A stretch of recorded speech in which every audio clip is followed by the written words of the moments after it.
un peu de duper le spectateur pour faire croire qu'effectivement non, en fait, ce n'était pas un film d'horreur, mais donc voilà, essayer plutôt de faire de mettre de la romance dans un film d'horreur. Voilà. J'avais un décor à disposition qui n'allait bientôt ne plus être à disposition.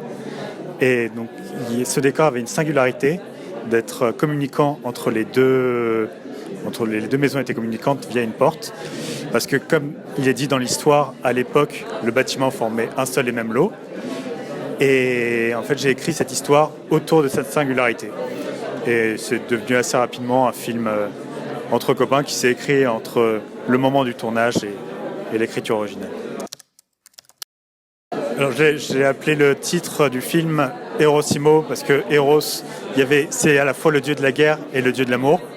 Et il y a un peu cette contradiction entre les deux. Et donc comme le film à la base, on a l'impression qu'on va partir plutôt sur un film d'horreur, mais en fait non, c'est une histoire d'amour. Et bien Eros en fait était, je trouve, tout indiqué à ce titre, puisqu'il s'agissait à la fois de quelque chose de violent et d'amour finalement.